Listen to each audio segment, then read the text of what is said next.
일단은 상설특검 법안이 통과가 됐어요. 상설특검하고 일반 특검하고 차이가 뭐냐면요.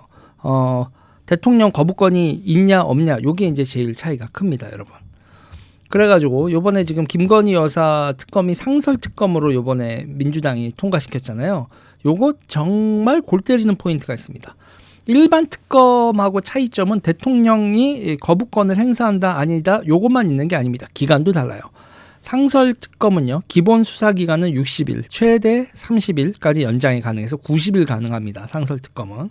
근데 일반 특검 같은 경우에는요, 150일까지 할 수 있어요. 기간도 다르고요. 상설특검은 규모도 다릅니다. 규모는 검사가 최대 5명이고요. 상설특검은 최대 검사 5명에 공무원 30명이 참여할 수 있어요. 이 정도 규모고요. 일반 특검은 검사 40명이 참여할 수 있습니다. 그러니까 수사 규모에서 검사 5명 대 검사 40명으로 일반 특검이 훨씬 더 대규모죠. 자, 대규모고 기간도 150일이고 상설 특검은 90일이고 그럼 민주당 입장에서는 90일이면 충분하죠. 뭐 지금 대선 벌어진다고 지금 생각을 하고 지금 이걸 하는 거죠. 그래놓고서 이제 뭐 김 여사 망신 주기 뭐 이런 걸 하려고 하는 거잖아요.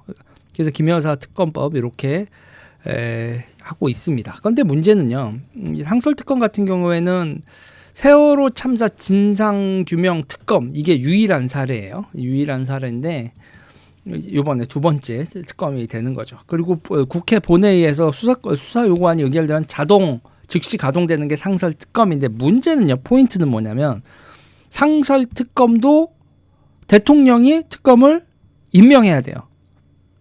대통령이 특검을 임명해야 되는데 최상목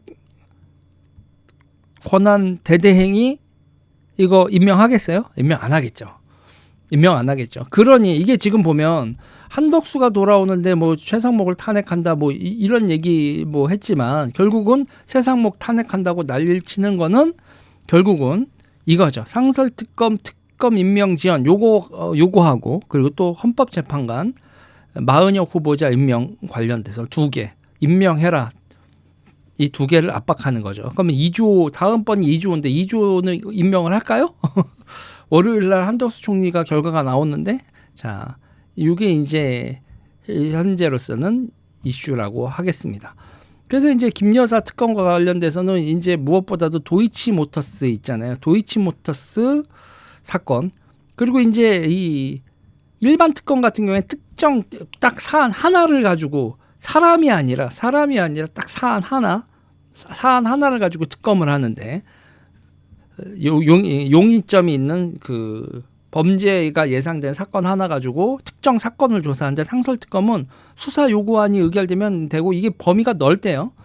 그러면서 지금 얘기 나온 게 지금 상설특검에서 도이치모터스 하고 주가 조작 그리고 삼부토건 주가 조작 의혹 이것까지 한다는 거고 명품 가방 수수 의혹 그리고 임성근 전 해병대 1사단장 구명 로비 의혹 그리고 대통령 집무실 의전 의혹 그리고 양평 고속도로 노선 변경 등에 관한 수사 이거로 상설특검을 한다고 합니다. 그래서 정확한 법률 상설특검한 이름은 윤석열 대통령 배우자 김건희의 주가 조작 사건 등의 진상규명을 위한 특별검사 요구안 찬성 179 반대 85 이렇게 해서 어저께 통과가 됐습니다. 통과가 됐고요. 이거는 대통령 거부권 대상이 아니라서 바로 출범이 되고요. 바로 이제 되는데 출범이 되는데 대통령 권한대행이 특검을 임명하지 않으면 그러면 실질적인 출범은 어렵죠. 그렇게 되죠. 그럼 가동되지 않는다고 봐야 됩니다. 현재 상황이 이렇다. 그래서 지금까지 거부권 4번을 행사했지만 거부권 4번, 윤 대통령 3번, 최대대행이 한 번 해서 지금까지 김건희 특검, 일반 특검은 4번 거부권을 행사했는데 이번에는 상설특검으로 통과가 됐다. 이거는 거부권 대상이 아니다. 여기까지 말씀을 드리겠습니다. 최대행이 임명하겠어요, 특검을? 그럼 또 이제 민주당은 특검 또 임명 안 하고 마은혁 임명 안 한다고 난리를 치겠죠. 자, 이 얘기 여기까지 하겠습니다, 여러분.